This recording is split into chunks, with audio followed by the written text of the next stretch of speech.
Functional analysis second চ্যাপ্টারটা নিয়ে কথাবার্তা বলছিলাম জিজাস পাবলিকেশনের বইতে টিউটোরিয়াল নাম্বার 6 গুরুত্বপূর্ণ প্রবলেম। এটা সর্বশেষ 12 সালে আসছে, বাট নেক্সট এক্সামের জন্য এটা আমার কাছে খুব বেশি গুরুত্বপূর্ণ মনে হলো, কারণ Euclidean space Rn is a Banach space এটা দেখাতে বলছে। আর এই ইউক্লিডিয়ান স্পেসটা খুবই ভাই ওয়েল নোন একটা স্পেস, যেহেতু চাইলেই প্রশ্নকর্তা বলিতে পারে যে দেখাও যে আর প্রমাণ করো যে ইউক্লিডিয়ান স্পেস Rn একটা বানাক স্পেস বা বানাক জগৎ, তাই না? আর আমরা ইতিমধ্যে জানি ভাই যে কোন একটা স্পেসকে বানাক স্পেস হতে গেলে ফার্স্ট অফ অল এটাকে NLS নন লিনিয়ার স্পেস হতে হবে, দেন সেটা কমপ্লিট হতে হবে। আর কমপ্লিট কখন বলবো? কোন একটা স্পেসকে যখন সেই স্পেসে এভরি কসি সিকোয়েন্স কনভার্জ করবে কোন একটা পার্টিকুলার পয়েন্টে অর সাম পয়েন্টে, তবেই সেটাকে আমরা বলতে পারবো এই দুটা কন্ডিশন ফিল আপ করলে বানাক স্পেস। আর নন লিনিয়ার স্পেস প্রমাণ করতে আবার আমাদের চারটা প্রপার্টির হেল্প নেওয়া লাগে। তাহলে ফার্স্ট অফ অল আমরা দেখাবো যে Rn একটা non linear space, then second হাফে আমরা দেখাবো Rn কমপ্লিট, তবেই তো আমরা বলতে পারবো Rn বানাক স্পেস, তাই না? তাহলে আমরা কাজ শুরু করতে পারি। প্রুফ।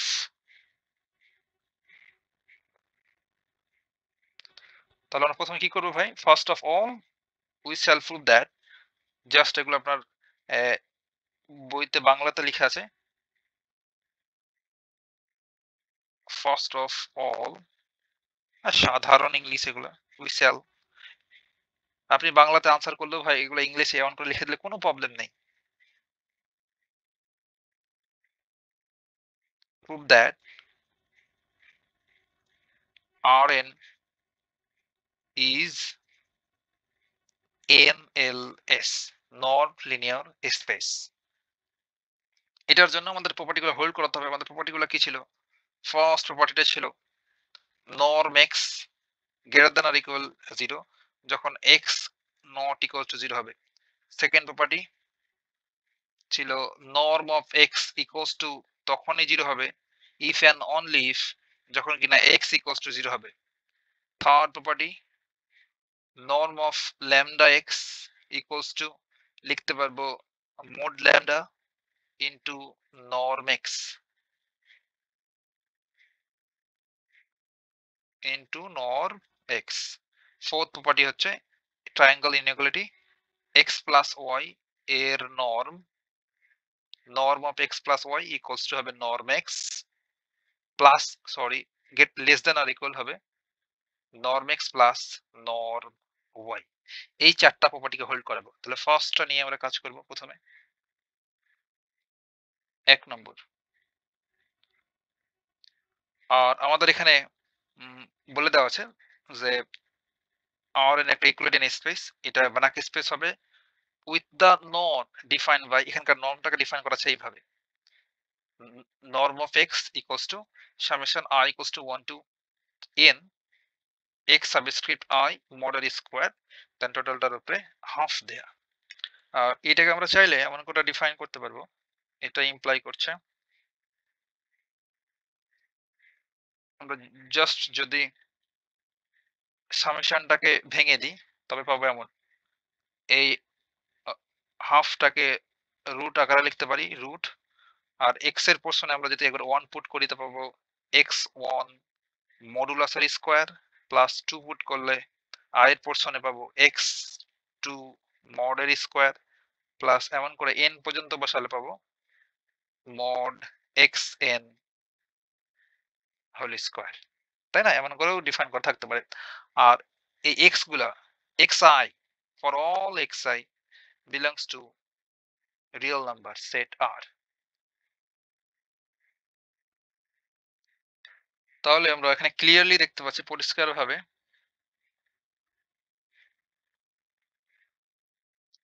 যদি এই অংশটুকু লিখি, যে ধরেন এমন করে x1 কোন একটা রিয়েল ভ্যালুড ভেক্টর যার মডুলাস এর square plus x2 another real valued vector square plus এমন করে যে n টার্ম পর্যন্ত থাকে xn দেন স্কয়ার। বলেন তো তাহলে এটা শূন্য চেয়ে বড় হবে না? অবশ্যই হবে। যে কোনো রিয়েল নাম্বারের স্কয়ার গুলো তো শূন্য চেয়ে বড় হবে। তাহলে গ্রেটার দ্যান আর ইকুয়াল হবে 0 0 হবে কিংবা 0 চেয়ে বড় হবে ডেফিনেটলি। আর আমরা বলে দিতে পারবো এখানে যে এই যে xi এটা কিন্তু belongs to real number set. তাহলে এটাকে আমরা যে সামেশনের মাধ্যমে লিখি ইমপ্লাই, আমরা ফার্স্ট এমন করে বলে দিলাম যে এ, এই এক্স গুলা যদি রিয়েল ভ্যালুড ভেক্টর হয় তাহলে এগুলো মোড করে স্কোয়ার করলে শূন্যের চেয়ে বড় হবে কিংবা শূন্য হবে, শূন্যটা তো রিয়েল। দেন এটাকে যদি আমরা সামেশনের মাধ্যমে লিখতে পারি এভাবে যে সামেশন n ইকুয়ালস টু আমরা 1 ধরেছি 1 থেকে সরি i ইকুয়ালস টু 1 থেকে একবার n পর্যন্ত, এগুলোকে ইন জেনারেল আমরা i বলতে পারি।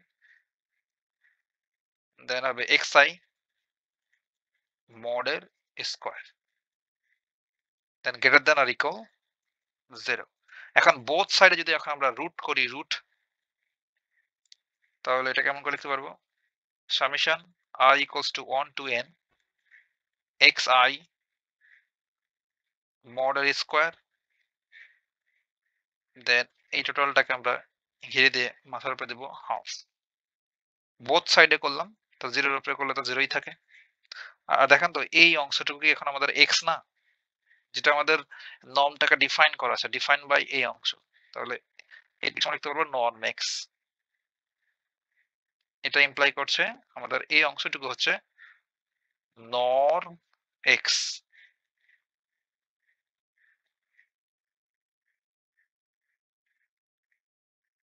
তাহলে norm x greater than or equals to 0, আমরা এটা প্রমাণ করে ফেললাম। তাহলে এটা ছিল আমাদের ফার্স্ট প্রপার্টি,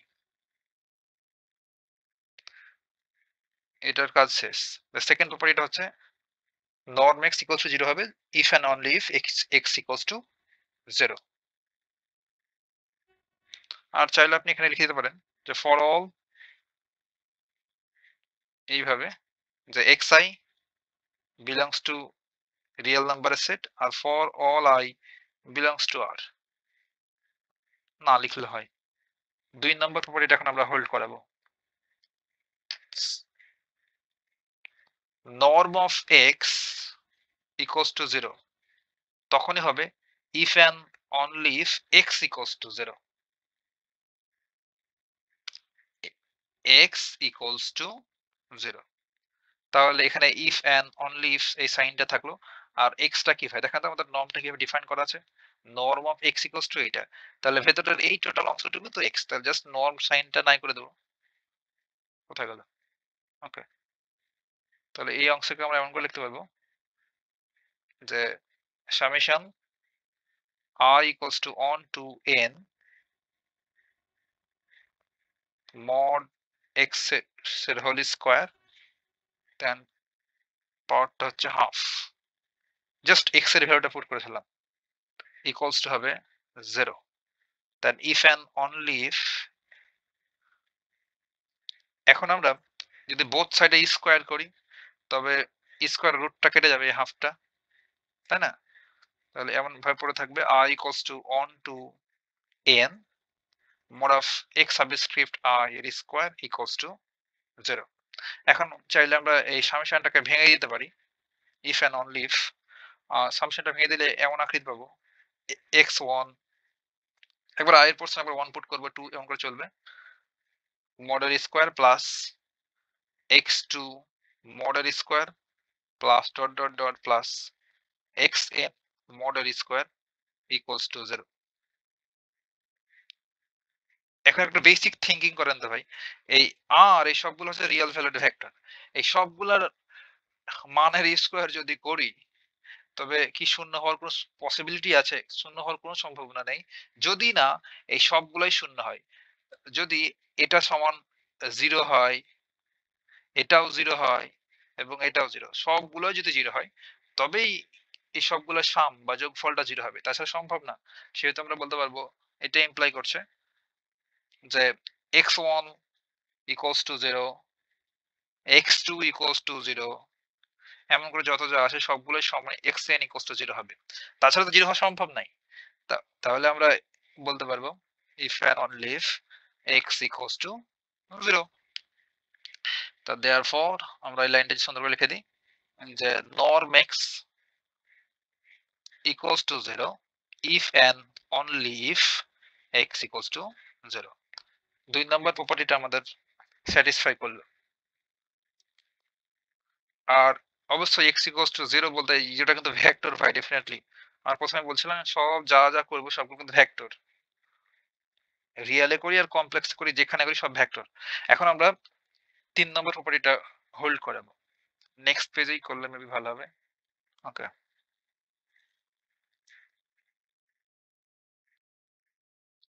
লেন্দি প্রসেস ভাই। আমাদের 3 নম্বর প্রপার্টিটা ছিল নর্ম অফ ল্যামডা এক্স, এটা সমান আমরা দেখাবো mod lambda into norm x, তাই না? আমরা জাস্ট ডেফিনিশনটা যদি একটু দেখি, যেটা আমরা ডিফাইন করা আছে। ওকে, নর্মটা কিভাবে ডিফাইন করা আছে? Norm of x equals two লেখা আছে এইভাবে। তাহলে এখন বলেন তো, এর সাথে যদি একটা ল্যামডা মাল্টিপ্লাই অবস্থায় থাকে, তাহলে এখানে কি বলবো? Mod lambda x i whole square, তাই না? জাস্ট এখানে একটা ল্যামডা বসে যাবে। তাহলে সে কাজটা এখন আমরা এখানে করব। তো যে নর্মটা আমাদের দেওয়া আছে সেটাই নিয়েই কাজ করছি। তাহলে summation i equals to 1 to n, just আমরা xi ছিল এখানে, এখানে লিখবো ল্যামডা xi দেন মডুলাস এর স্কয়ার, তার মাথার উপরে পাওয়ারটা হচ্ছে হাফ, ইকুয়ালস টু আমরা ভেতরে চাইলে আলাদা করে ফেলতে পারি যে summation i equals to 1 to n lambda mod lambda আর স্কয়ারটা দিয়ে দিলাম আলাদা করে, আর xi। এখন টোটালটার উপরে আমাদের আছে হাফ পাওয়ার। এখন দেখেন তো এই সামেশনটা কি এই ল্যামডার উপরে অ্যাপ্লিকেবল ভাই? এই ল্যামডার উপর সামেশনটা অ্যাপ্লাই হবে না, কারণ এই ল্যামডার এখানে কোনো আই বলতে কিছু নাই। আই কোথায় আছে? X I. সেহেতু এই ল্যামডাটাকে আমরা এই ব্র্যাকেটের ভিতর থেকে বের করে ফেলবো। ব্র্যাকেট ব্র্যাকেটের ভিতর থেকে বের করলে কিন্তু ল্যামডা তার এই মাথার উপরে এই পাওয়ারটা নিয়ে বের হবে, তাহলে হাফ। এই হাফ আর এই টু এই পাওয়ার গুণ করলে কি থাকে? কিছুই থাকে না, 1 থাকে কেটে যায়। তাহলে ল্যামডাটা আমরা বের করে ফেললাম, মড ল্যামডা। এর ভেতরে যা আছে সেগুলো রেখে দিলাম। Summation i equals to 1 to n x subscript i modulus এর square raise to the power half. এখন আপনি এটা দেখে চিনতে পারছেন এই ল্যামডা মড ল্যামডা জায়গায় থাকলো, আর এই অংশটুকু তো আমাদের এক্স, যেটা ডিফাইন করা আছে। দেখাই, এটা তো আমাদের এক্স, নর্ম এক্স, তাই না? তাহলে আমরা এখানে লিখে দিতে পারবো এটা হচ্ছে আমাদের norm x, norm of x. এটা কিন্তু আমাদের প্রমাণ হয়ে গেল। Therefore norm of lambda x equals to mod lambda into norm x। 3 number property satisfy. Last and final one, 4 number property. এটা ট্রায়াঙ্গুলার ইনইকুয়ালিটি বা ত্রিভুজের অসমতা। আমাদের দেখাতে হবে যে norm of x plus y, norm of x plus y less than or equal norm of x plus norm of y. তার জন্য আমরা এখন এটাকে ডিফাইন করব। এটা সমান লিখবো ওই একইভাবে আমাদের যে ডিফাইন করা আছে নর্মটা, সেখানে x এর পোরশনে x প্লাস i বসাবো। তাহলে x প্লাস i বসালে কি হবে? এটাকে লিখতে পারবে হবে summation n equals to 1 to, sorry i ছিল, i equals to 1 to n, দেন আমাদের এখানে সিম্পলি ছিল xi দেন মাথার উপরে হোল স্কয়ার, বাট এখানে যেহেতু x এর পোরশনে x প্লাস y লেখা আছে, সরি, সেহেতু আমরা লিখবো x subscript i plus y subscript i raise to the power 2। Then এই টোটালটাকে ঘিরে দিয়ে পাওয়ার আছে মাথার উপর হাফ।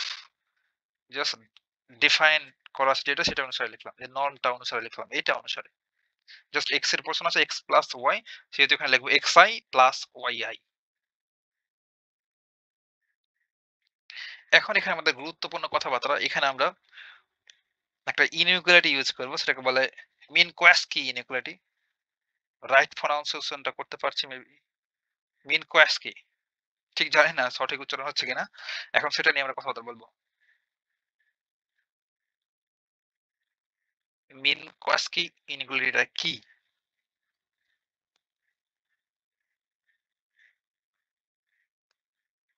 হইল কি?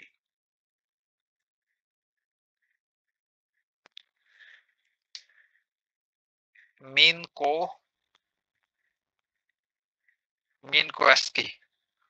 ওকে, ইনইকুয়ালিটি এটা অসমতা। যদি এক্সটাকে এমন করে ডিফাইন করা থাকে n টুপল আকারে, অবশ্যই এগুলো ভেক্টর x1 x2, এটা রিয়েল আর কমপ্লেক্স ভেক্টর বলতে পারেন। আপ টু xn এমন করে দেয়া থাকে এবং y এটাকে ডিফাইন করা আছে ভাবে y1 y2 yn এইভাবে যদি থাকে, এগুলো অবশ্যই রিয়েল আর কমপ্লেক্স ভেক্টর।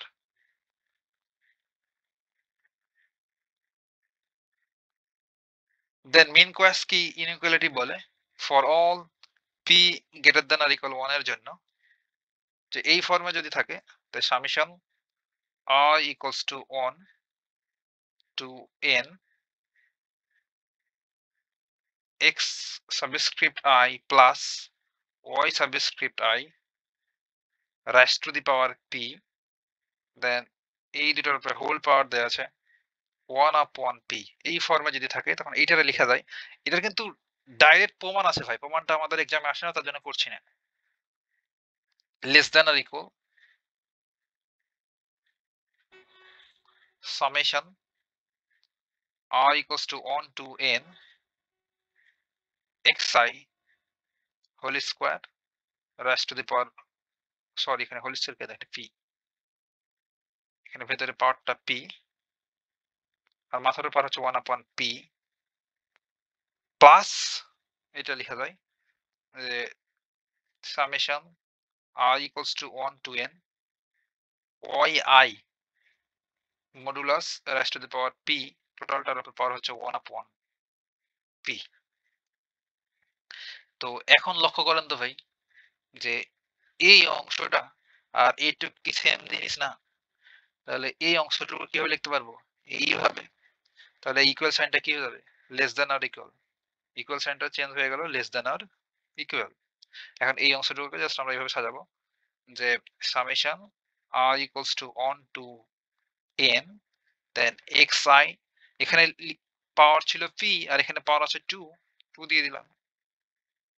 দেন এইটার উপর পাওয়ারটা হচ্ছে 1/p আর p এর পোরশন আমাদের এখানে 2 plus summation 1 equals to I to n, এখানে y subscript I mod raised to the power 2, আমাদের p এর পোরশন এখানে 2 আমাদের, আর 1/p মানে হচ্ছে 1/2। এখন আপনি দেখেই চিনতে পারছেন লেফট সাইডে ছিল আমাদের therefore